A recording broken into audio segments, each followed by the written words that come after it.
The Great Hall of the Valorian Empire was bigger than anything Daniel Hayes had ever seen. The walls were made of some kind of crystal that caught the light from 3 distant suns and threw colors everywhere. He stood in his dress uniform, trying not to stare like a tourist, but it was hard. Everything here made Earth look like a small village. He was not supposed to be here. None of the humans were. They'd only been traveling between stars for about 200 years. Most of the alien races in this room had been doing it for thousands. The Valorians had invited the human delegation as a polite gesture, nothing more. Nobody expected them to matter. There were 5 humans in total. Daniel was the leader, a lieutenant commander with 15 years of service. Next to him stood Dr. K. Morris, a scientist who studied alien life. Behind them were 3 security officers named Ryan, Lucas, and Chris. They all looked as uncomfortable as Daniel felt. The hall was filled with aliens from 100 different worlds. The Chronari were the most obvious. They stood 12 feet tall with skin like black stone and 4 massive arms. Their warriors carried weapons that looked like they could cut through a spaceship. The Silthine were thinner and more delicate, with silver eyes that seemed to look right through you. People said they could read minds. The Drethi were perfect in every way, their bodies designed in laboratories to be beautiful and strong. All of these races had sent their best males to this ceremony. Daniel had read about it in the briefing. It was called the Choosing. The 7 princesses of the Valorian Empire would each pick a consort, a husband who would stand beside them for the rest of their very long lives. Valorians lived for over 1,000 years. The princesses stood on a raised platform at the front of the hall. They were tall and graceful, with skin that shifted colors like oil on water.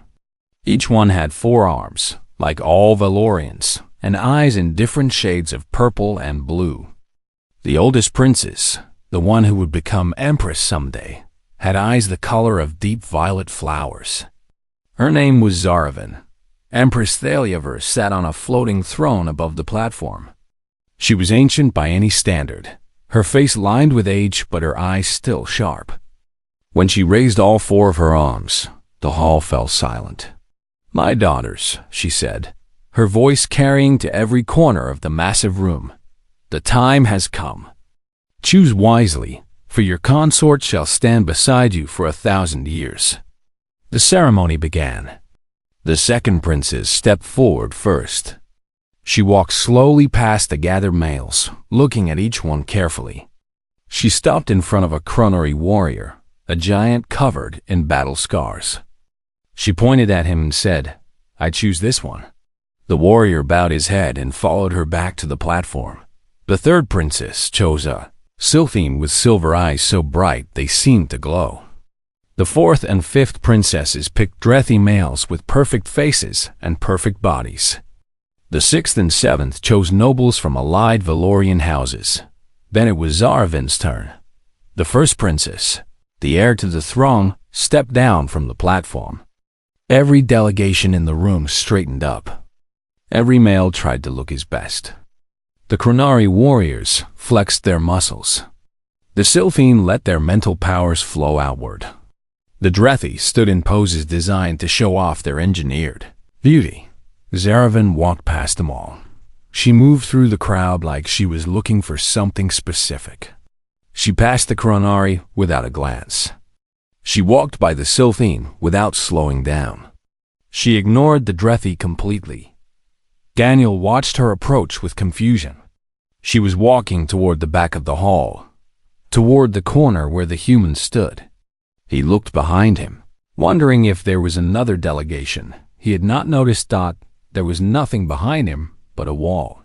When he turned back, Princess Zaravan was standing right in front of him. Her violet eyes locked onto his gray ones. She was tall, almost a foot taller than him, and she looked at him like he was the most interesting thing in the room. Daniel had no idea what to do. He did the only thing that seemed right. He gave an awkward half bow. "Your Highness," he said. The princess smiled slightly. Then she turned to face her mother, her voice ringing out across the silent hall. "Mother, I want him." For a moment, nobody moved. Nobody spoke. The silence was so complete that Daniel could hear his own heartbeat. Then the whispers started. They grew louder and louder until the hall was full of noise. The Chronari ambassador looked like he wanted to break something. The Silthine was staring with wide silver eyes. The Drethi seemed genuinely confused. Empress Thaliaver rose from her throne. All four of her arms spread wide in shock. "Zaravin, you cannot be serious. A human? They are barely evolved. They live less than a century. They have no telepathy, no enhanced strength, no genetic modifications. They are primitives." "I have made my choice," Zaravin replied. Her voice was calm but firm. "The choosing is sacred. You taught me this yourself, Mother. No one may question a princess's selection." "But a human," the Empress repeated. "Of all the worthy males from 100 worlds, you choose a human?" "I do." Daniel raised his hand slightly. "Excuse me. I'm sorry to interrupt, but does anyone want to explain what is happening right now?" Katie leaned close to him, her face pale. "I think the princess just claimed you as her husband." "She what?" The Chronari ambassador pushed forward through the crowd. He was even bigger than their warriors, and his black stone face was twisted with anger. "This is an insult," he bellowed. "The Chronari Empire has sent its finest warrior. To be passed over for a human is an insult to our entire race. We demand satisfaction." The Valorian court erupted into chaos. Nobles shouted at each other. The various delegations argued and accused. The Empress tried to restore order, but even her voice was lost in the noise. Through it all, Princess Zaravin stood calmly beside Daniel. She looked at him with those violet eyes, and there was something in them he could not quite understand. "Why me?" he asked her quietly, under the noise of the crowd. "Because you are different," she said. "I have been watching your delegation since you arrived. Your people are strange. You help each other without being told. You laugh and touch and care for one another in ways I have never seen. I want to understand. You're going to marry me because you're curious? That is one reason?" She tilted her head, stunning him. "There are others, but those can wait." Daniel looked around at the chaos he had somehow caused. The Chronari was still shouting about insults and satisfaction. The Empress was trying to calm everyone down. His own team was staring at him with a mixture of shock and concern. He was a simple officer from Earth. He had joined the fleet to see the stars, not to marry alien royalty. This was not part of any plan he had ever made, but as he looked at Princess Zaravin, he saw something real in her eyes. She had made this choice for a reason. Whatever happened next, he would face it the same way he faced everything else, one step at a time. 3 weeks had passed since the choosing ceremony, and Daniel Hayes was still trying to understand his new life.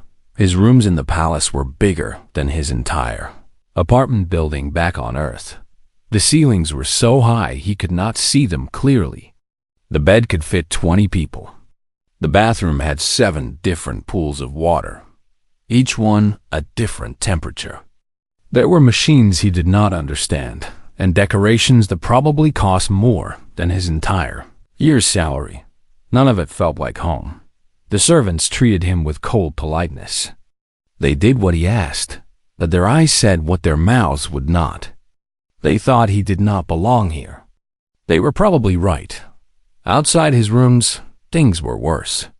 Someone had written words on his door in a language he could not read.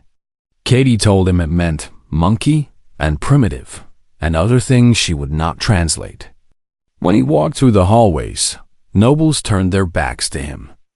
At formal dinners, he was placed at the end of the table, so far from the rest of the guests that he could barely see them.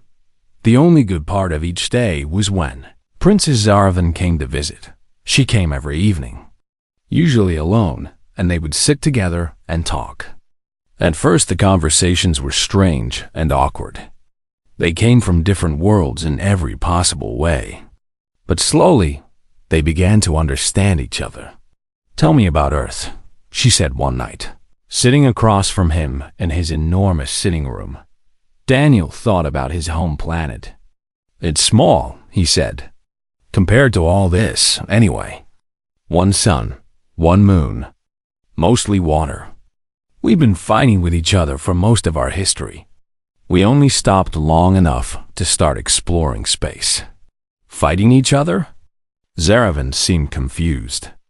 "You mean different species?" "No, just humans. Different groups of humans. We fought over land, over ideas, over religion, over resources. Sometimes we fought for no good reason at all. That seems inefficient." Daniel laughed. "It was. It still is sometimes. But we're getting better. Slowly." Zaravan leaned forward, her violet eyes curious. "And yet, you also help each other. I have watched your delegation carefully. When Dr. Morris was tired, the one called Ryan brought her food without being asked. When Lucas hurt his hand, Chris wrapped it for him. These are small things, but they fascinate me." "That's just what people do," Daniel said. "You take care of your friends. Your family." "We have families," Zaravan said. "But our relationships are different. We serve our house. We fulfill our duties. We do not wrap each other's wounds for no reason." "There's always a reason," Daniel said. "You care about someone, so you help them. That's it." The princess was quiet for a long moment. "This caring," she said finally. "Can it be learned?" Before Daniel could answer, a sound like a bell rang through the room. Zaravan's expression changed instantly. She stood up quickly, her body tense. "What is it?" Daniel asked. "The welcome feast," she said. "I had forgotten. You must attend. It is required for all new consorts. I don't think they want me there." "They do not. But you will go anyway." She looked at him with something that might have been concern. "Stay close to your people. Some in the court are not happy with my choice.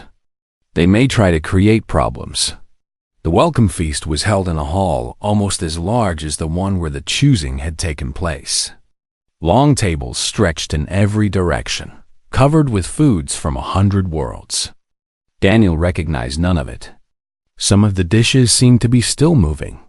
The human delegation sat together at a small table near the back wall. Katie was trying to identify the various foods using her scanner. Ryan, Lucas, and Chris kept their eyes moving, watching for threats the way they had been trained. Daniel tried to relax, but it was impossible. He could feel eyes on him from every direction. Whispers followed him everywhere. The other consorts, the ones chosen by the other princesses, sat at the high table near the front. They were served by attentive staff and treated with respect. Daniel was served last, and his food looked different from everyone else's. "I don't think you should eat that," Katie said, looking at his plate. "Some of these compounds are not safe for humans." Daniel pushed the plate away. "I wasn't that hungry anyway." The feast continued for hours. There were speeches and toasts and entertainments. Daniel understood little of it. He sat with his team and waited for it to end. Then the lights went out. It happened so fast that Daniel had no time to think. The hall fell into complete darkness. People screamed. Something crashed nearby. Then there was a bright flash of light coming straight toward the human table. Daniel moved on instinct. He threw himself over Katie, knocking her to the ground and covering her body with his. The flash passed over them and hit the wall behind where they had been sitting. Stone exploded outward. Fragments rained down on Daniel's back. Then the lights came back on. Guards rushed into the hall. The guests were in chaos, running and shouting. Daniel lifted himself off Katie and looked around. There was a scorch mark on the wall where the plasma bolt had hit. If Katie had still been sitting there, she would be dead. "Are you hurt?" He asked her. No, I don't think so. She was shaking. You're bleeding. Daniel touched his shoulder. His uniform was burned through, and the skin beneath was raw and blackened. It hurt more than anything he had ever felt. But Katie was alive. That was what mattered. The guards found the assassin within minutes.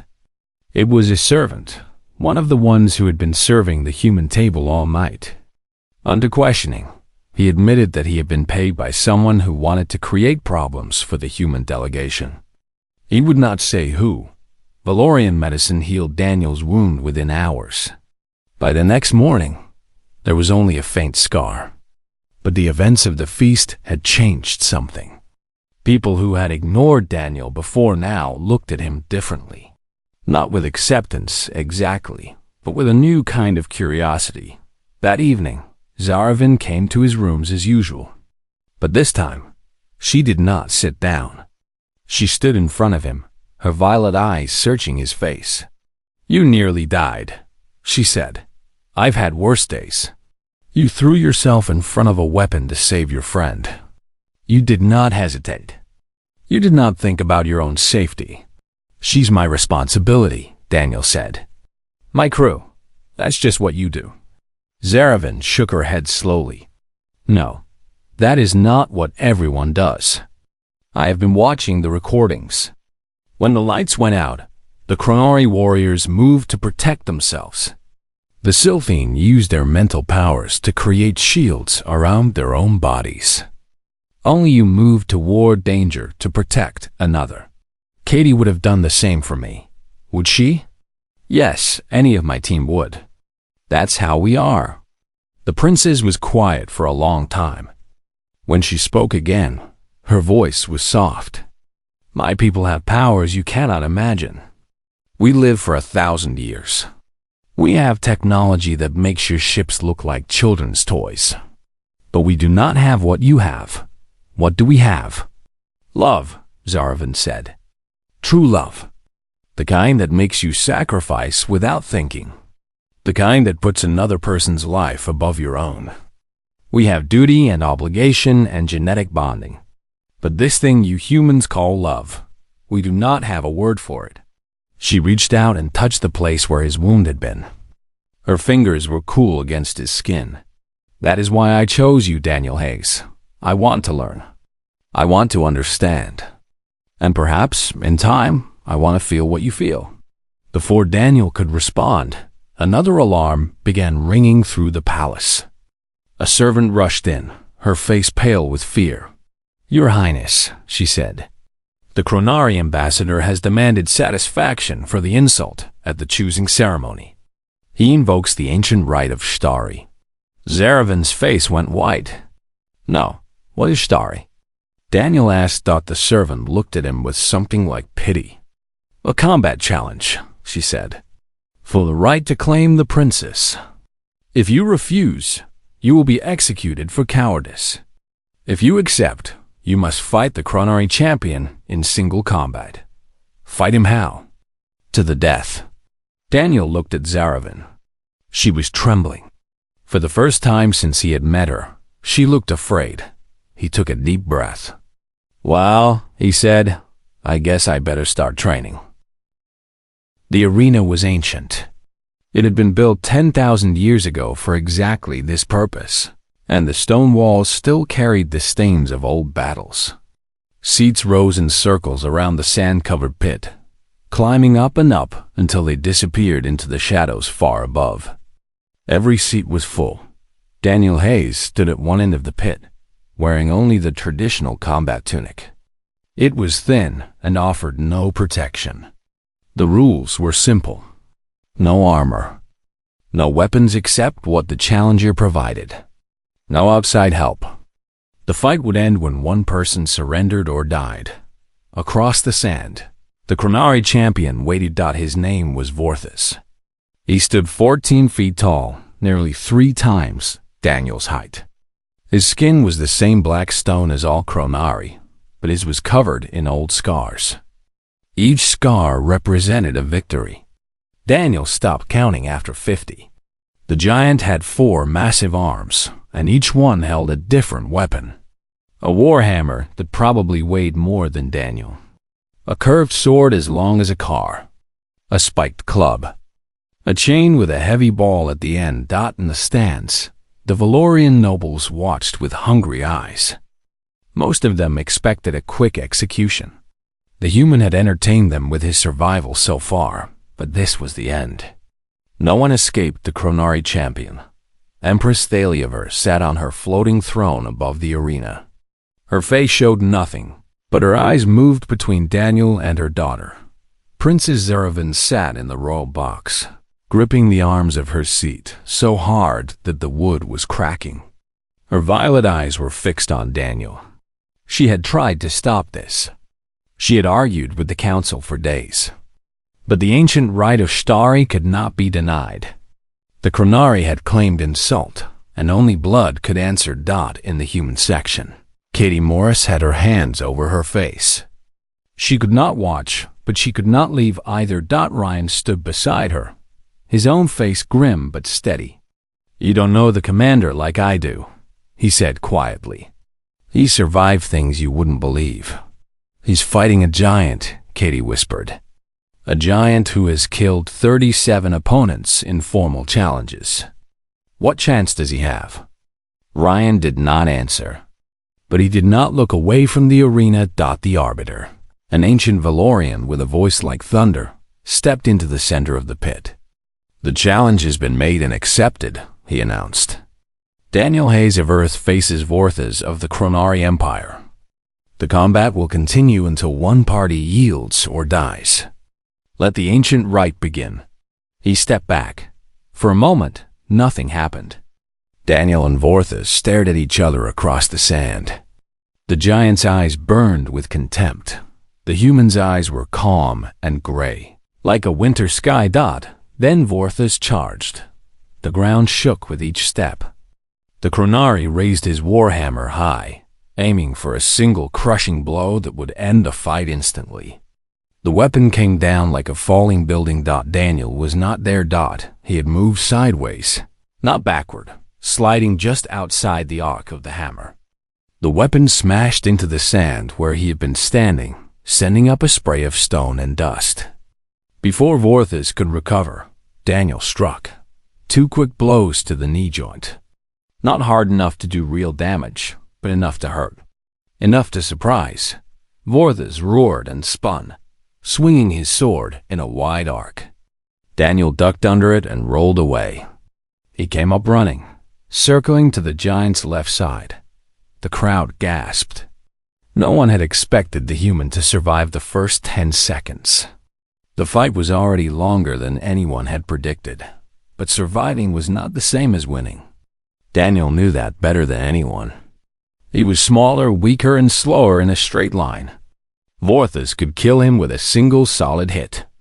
Daniel's only chance was to not be where the giant expected him. The fight continued. Minutes passed. Then more minutes. Vorthas attacked again and again, each strike powerful enough to shatter stone. Daniel dodged, weaved, and moved. He never stayed in one place. He never moved in a straight line. He attacked the same spots over and over. The knee, the ankle, the joints where the giant's armor of stone was thinnest. He took hits too. A glancing blow from the club cracked 3 of his ribs. The chain caught his leg and opened a long cut. The edge of the sword sliced across his forehead, sending blood streaming into his eyes. But he kept moving. 20 minutes, 30, 40. The crowd had gone silent. This was not what they had expected. This human, this primitive from a backwater world, was still fighting, still standing, still moving. Vorthas was not tired. Chronari did not tire easily, but he was frustrated. Every attack missed or barely connected. Every time he thought he had the human trapped, Daniel slipped away. The giant's movements were becoming sloppy, his attacks less precise. "Why won't you die?" Vorthas bellowed. Daniel spat blood onto the sand. His whole body hurt. His vision was blurry from the blood and the pain. But his voice was steady. Humans are stubborn that way. He had learned to fight on the streets of a rough city back on Earth, not in fancy arenas or training halls, but in alleys and parking lots where the rules were simple. Survive. His first teacher had been an older boy named Pete, who had taught him the most important lesson of all. It doesn't matter how big they are. Everyone has weak spots. Everyone makes mistakes. You just have to last long enough to find them. Daniel had been finding them. Every hit to the knee had done a little damage. Every strike to the ankle had weakened the joint. Vorth's left leg was now slightly slower than his right. The giant did not notice, but Daniel did. 42 minutes into the fight, Vorth's made his mistake. He overextended on a strike with his hammer, putting too much weight on his left leg. The damaged knee buckled, just a little, just for a second. But it was enough. Daniel moved faster than he had moved all fight. He ran straight at the giant, then jumped. His hands caught the rough surface of Vorth's stone skin, and he climbed. The Chronari tried to grab him with all four arms, but Daniel was already past them. He wrapped his arm around the giant's throat and squeezed. A human could not match a Chronari in strength. But Daniel had studied the files from the embassy. He knew exactly where the major blood vessels were. He knew exactly how much pressure to apply. Vorth's staggered. His attacks became wild. He tried to reach behind him, but his arms were too thick and the angle was wrong. The giant's movement slowed. His eyes began to lose focus. Then he fell. The impact shook the arena. Vorth's lay on the sand, unconscious but alive. Daniel released his grip and rolled away, his body screaming with pain. He forced himself to stand. The arena was completely silent. Every eye was fixed on the human who should not have won. The human who had just defeated the Chronari champion without weapons, without powers, without anything except his mind and his refusal to give up. Daniel looked up at Empress Tholiver. Blood covered his face. His body was broken and bruised, but his voice carried clearly across the silent arena. I believe that settles the matter. For a long moment, nothing happened. Then Princess Zarovin was on her feet, cheering. Katie was screaming and crying at the same time. Ryan, Lucas, and Chris were pounding on the barriers of the human section, shouting Daniel's name. And slowly, one by one, the Valorian nobles began to applaud. It started quietly, but it grew. It grew and grew until the entire arena was shaking with the sound. Not everyone was cheering, but enough were. Enough to matter. Daniel stood in the center of the arena, swaying slightly, and wondered what would happen next. He did not have to wonder long. Medical staff rushed onto the sand, surrounding him with floating devices and glowing instruments.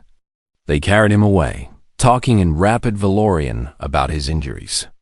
But before they took him from the arena, he saw one last thing. Vorth's was awake.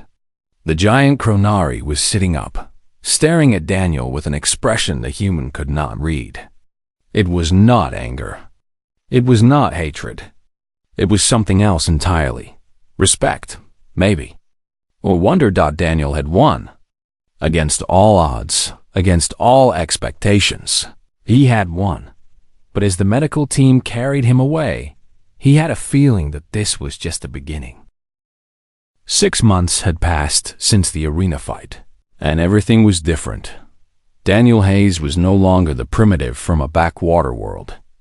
He was the human who had defeated the Chronari champion. The story had spread across the Empire and beyond. People on distant planets knew his name. The nobles who had once ignored him now wanted to talk to him.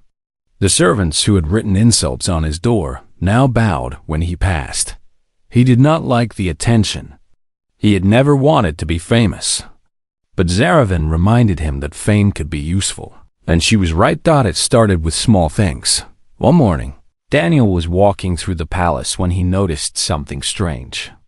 A group of servants were working in the gardens, moving rocks from one place to another. They had been at it for hours. Their hands were bleeding, and their faces were gray with exhaustion. Daniel stopped to watch. After a few minutes, he walked over to the supervisor, a Valorian with a harsh face and cold eyes. "How long have they been working?" Daniel asked. "Since dawn. They will continue until the task is complete." "That was 8 hours ago. When do they rest?" The supervisor looked at him with confusion. "Rest? They are servants. They work." Daniel looked at the bleeding hands and tired faces. He thought about the way things were done on Earth. Not perfect, certainly, but different. That evening, he talked to Zaravan about it. "Servants work until they are told to stop," she explained. "That is their purpose. But they're people," Daniel said. "They get tired. They get hurt. On Earth, we learned that people work better when they're treated well, when they have time to rest and recover." "Your world is strange," Zaravan said. But she did not dismiss his words. She never dismissed his words anymore. Within a week, Zaravan had issued new orders for the palace staff. Rest periods every 4 hours. Medical care for injuries. 2 full days of rest every 10 days. The other nobles thought she was mad. The servants thought they were dreaming, but something remarkable happened. The servants began to work harder during their working hours. They smiled when they saw the princess. They started offering suggestions for ways to improve things. Productivity actually increased. Word spread. Other noble houses heard about the experiment. Some laughed at it, but others were curious. A few tried the same approach with their own staff. The results were similar. Happy workers worked harder. Trade guilds from across the empire sent representatives to speak with Daniel. They wanted to understand his ideas. He told them about labor rights and fair treatment and the dignity of work. He told them about unions and negotiations and the power of treating people like people instead of machines, though not everyone agreed with him. Some of the older nobles called him a radical and a troublemaker, but many of the younger ones listened. They saw something in his ideas that made sense. The military asked for his input too. Valorian soldiers were disciplined and well-trained, but morale was often low. Officers treated their troops as tools, not as partners. Daniel shared what he knew about unit cohesion, about building trust between commanders and soldiers, about the importance of caring for the people under your command.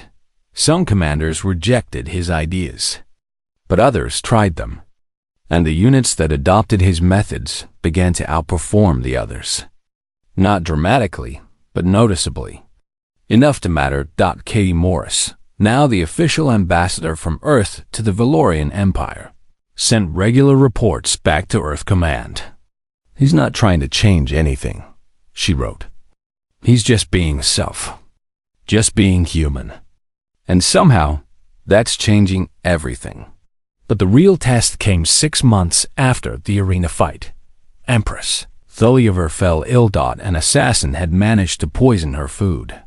The poison was slow-acting and hard to detect, and by the time the doctors found it, the damage was done. The Empress fell into a deep sleep from which she could not be awakened. The palace erupted into chaos. Zaravan was the heir, but she was not yet Empress. The 7 sisters had equal claim to power until their mother either recovered or died. And some of them did not want to wait. The second princess, whose name was Velathi, began gathering allies. She had always been jealous of her older sister, always resented being second. Now she saw her chance. The third and fourth princesses joined her. Together, they controlled nearly half the noble houses. The fifth, sixth, and seventh princesses had their own ambitions. They formed a separate faction, waiting to see which way the wind would blow. War seemed inevitable. Not war between empires, but civil war. Sister against sister. Noble house against noble house. Millions would die if it came to open conflict. Daniel found Zaravan in her chambers, weeping. He had never seen her cry before. The sight broke something inside him. He sat beside her and took her hand. It was a simple gesture, the kind of thing humans did without thinking. For Valorians, it was almost unheard of. "My sisters will destroy everything," Zaravan whispered. "My mother built this empire over 1,000 years. They will tear it apart in a month." "Why?" Daniel asked. "What do they want?" "Power. Recognition. They are afraid of being forgotten, of being pushed aside. Have you asked them?" Zaravan looked at him with wet violet eyes. "Ask them what?" "What they're afraid of. What they really want." "Have you ever talked to them?" "Not as the heir. Not as the first princess, but as their sister." "We do not do such things." Daniel squeezed her hand. "On Earth, we have a saying. Blood is thicker than water. It means family matters. The people you love, the people who love you, you hold on to them. You fight for them. But my sisters do not love me. We are competitors, not family." "Maybe," Daniel said. "Or maybe you've never given them a chance to be anything else." Zaravan was quiet for a long time. Then she stood up, wiping her eyes. "You think I should talk to them? I think you should try." Over the next 2 days, Zaravan met with each of her sisters privately. Not in formal meeting rooms with guards and advisors, but in their personal chambers. She went to them alone, without weapons or political plans. She asked them about their fears. She asked them about their dreams. She asked them what they really wanted from their lives. The answers surprised her. Valathi did not want to be empress.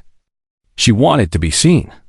She wanted her mother to notice her, to praise her, to acknowledge that she was more than just a second daughter. She had spent centuries feeling invisible. The third sister, Marilyn, felt trapped. She had been pushed into military command because that was what third daughters did. But she hated war. She wanted to study art and music and the beauty of the universe. The fourth and fifth sisters, twins named Sarah and Kira, were terrified of being separated. Ancient law said that twins could not both stay in the imperial family. One of them would eventually be married off to a foreign power. They had been fighting to stay together since childhood. The sixth and seventh sisters were still young, barely adults by Valorian standards. They were afraid of everything. Afraid of their older sisters. Afraid of the future. Afraid of making the wrong choices. For the first time in their lives, the 7 princesses talked as family. There were tears. There was shouting. There were old wounds and new revelations. But there was also something else. Understanding. Connection. The beginning of something that might, with time, become love. When Empress Thaliaver finally woke from her poisoned sleep, she found her 7 daughters standing together at her bedside. They held hands in a chain, oldest to youngest, united in a way the Empire had never seen. "What has happened here?" the Empress asked weakly. "We have learned," Zaravan replied, looking at Daniel, who stood quietly in the corner. "From an unlikely teacher." The Empress followed her daughter's gaze. She studied the human for a long moment. "The primitive has done this?" she asked. "He is not primitive," Zaravan said firmly. "He is human, and he has taught us something that 1,000 years of wisdom could not. He has taught us how to be a family." Empress Thaliaver said nothing. But when she reached out her hands, all 4 of them, she reached for her daughters. And one by one, they took them. Daniel slipped quietly out of the room. This was their moment, not his. But as he walked through the palace corridors, he smiled. Maybe one person really could make a difference. Maybe being human was enough. 10 years had passed since Daniel Hayes first stood in the Great Hall of the Valorian Empire. So much had changed that sometimes he could barely remember how it all began. The confused soldier in the dress uniform, the princess who pointed at him and said she wanted him, the chaos and confusion that followed. It felt like a different lifetime. Now Daniel stood on the observation deck of the Imperial flagship, watching a fleet assemble in the darkness of space. Ships from 100 worlds hung in formation, their lights creating a new constellation. Pronari battlecruisers floated beside Silthene meditation vessels. Drethi science ships shared space with human explorers. And in the center of it all, the massive white ships of the Valorian Empire. Today was the Unity celebration. 10 years ago, such a gathering would have been impossible. These species had been rivals, even enemies, for thousands of years. Now they came together as allies, as partners, as something that was starting to feel like family. Daniel was still not sure how it had happened. Everyone kept telling him he was responsible, but he did not feel like he had done anything special. He had just been himself.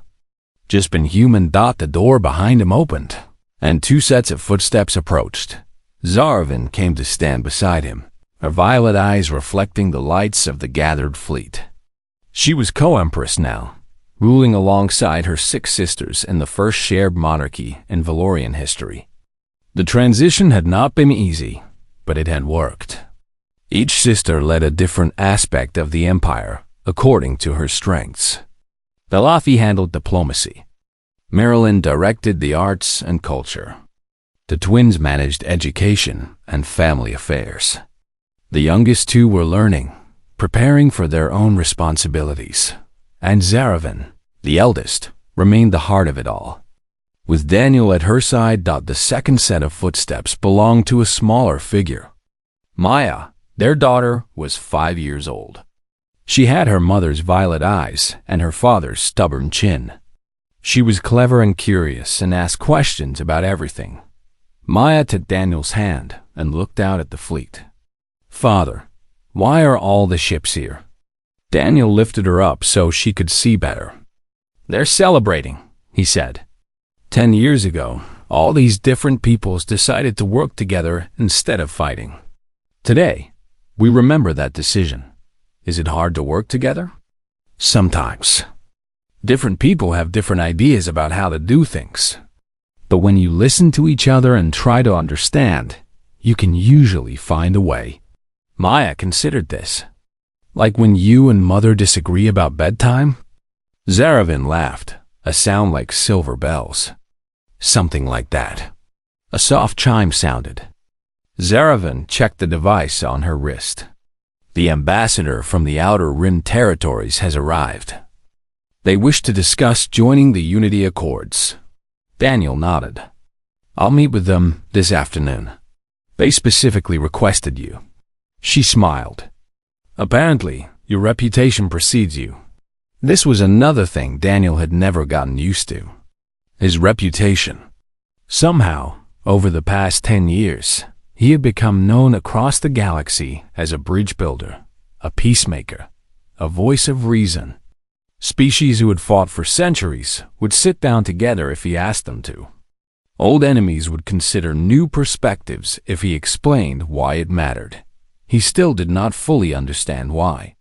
He was not the smartest person in any room. He was not the strongest or the most powerful. He was just a human who had somehow ended up in an extraordinary situation and tried to do the right thing. "I still don't understand what I did," he admitted, as he had admitted many times over the years. "I just acted like a person." "That is precisely it," Zaravin replied. "You showed us something we had forgotten. Beneath all our technology, our powers, our ancient traditions, we had lost sight of the simple things. How to care for each other as individuals rather than as functions. How to listen without planning our response. How to love without conditions or expectations." She moved closer to him, and Maya reached out to pat her mother's arm. "The Chronari were the first to change," Zaravin continued. "Do you remember?" Daniel remembered. 3 years after the arena fight, Vorthas himself had come to the palace. The former champion had asked to speak with Daniel privately. They had talked for hours about honor, about strength, about what it truly meant to be a warrior. Vorthas had been changed by his defeat. Not broken, but transformed. He had realized that there were different kinds of strength. The strength to fight, yes, but also the strength to admit when you were wrong. The strength to change. The strength to grow. He had returned to his people with new ideas. Some of the Chronari rejected them, but many listened. Slowly, their culture began to shift. They still valued combat and physical power, but they also began to value other things: loyalty, sacrifice, the protection of the weak. The Sylphine had followed. Their telepathic gifts had always set them apart from other species. They could read minds, but rarely bothered to understand hearts. Daniel had worked with their ambassadors, teaching them that knowing what someone was thinking was not the same as knowing who they were. The Drethi had been the hardest to reach. Their entire society was built on genetic perfection. They selected mates based on optimal breeding outcomes. They raised children according to scientific principles. Love was an inefficiency they had designed out of themselves long ago, but even they had begun to change. It started with small things: a parent holding a child's hand, friends choosing to spend time together for no practical reason, scientists studying emotions instead of dismissing them. My people would never admit it, Zarvin said, but the Valorians have changed most of all. We ruled this region of space for 100,000 years, but we never truly connected with anyone, not even each other. Now my sisters and I talk every day. We share our fears and our hopes. We are family in a way we never were before. She touched Daniel's face gently. You gave us that gift. I didn't give you anything, Daniel said. I just showed you what you already had. The capacity was always there. You just needed permission to use it. Maya tugged on his sleeve. Father, tell me the story again. The one about how you met Mother. Daniel smiled. This was her favorite story, and she never tired of hearing it. Well, there was this ceremony. Very fancy, very serious. Important people from all over the galaxy. And your mother walked right up to me, pointed at me in front of everyone, and said, I want him, Maya finished, giggling, and then I had to fight a giant. And you won because humans never give up. That's right. Daniel kissed her forehead. We never give up on the things that matter. Later, after the meeting with the Outer Rim ambassadors, after the official ceremonies and diplomatic functions, Daniel found himself alone on the observation deck again. The celebration was winding down. Ships were beginning to depart, returning to their own worlds, carrying new agreements and new friendships. Katie Morris found him there. She was older now, her hair streaked with gray, but her eyes were the same as always. Sharp and curious and kind. Big day, she said, standing beside him. They all feel big these days. Remember when we first arrived? Just 5 scared humans at an alien ceremony, hoping not to embarrass ourselves? Daniel laughed. We had no idea what we were getting into. No, Katie agreed. But I think that was the point. We didn't come with plans or strategies or ancient traditions. We just came as ourselves. And somehow, that was exactly what everyone needed. She was quiet for a moment, then asked, Do you ever regret it? Staying here instead of going home? Daniel thought about Earth. He had not been back in years. His parents had passed away. His old friends had moved on with their lives. In many ways, this was home now. This ship, this empire, this family he had helped create. No, he said finally. I think I ended up exactly where I was supposed to be. Katie nodded. Humanity's ambassador to the galaxy. Not bad for a lieutenant commander who just wanted to see the stars. Through the viewport, Daniel could see the last ships departing. 100 different species, 100 different worlds, all learning to work together, to understand each other, to care for each other. It had started with a princess pointing at a confused human and saying she wanted him. It had grown into something none of them could have imagined, and it was not over. It would never be over. There would always be new challenges, new conflicts, new misunderstandings to overcome. But for the first time in galactic history, there was also hope. Real hope that maybe, just maybe, the different peoples of the universe could learn to see each other as family. That was humanity's gift to the stars. Not technology, not military might, not ancient wisdom, just a simple, powerful ability to care. Daniel smiled as the stars stretched out before him, infinite and full of possibility. Somewhere out there, new worlds were waiting. New species who had never heard of humans or Valorians or Unity Accords. New challenges that would require new solutions. But that was tomorrow's problem. Today, he was just a man standing at a window, watching the future unfold, and feeling grateful for every strange and wonderful step of the journey that had brought him here. Zarvan's voice came through the ship's communication system. The celebration dinner is starting, my love. Our daughter is asking for you. Daniel turned away from the stars and walked toward the door, toward his family, toward home.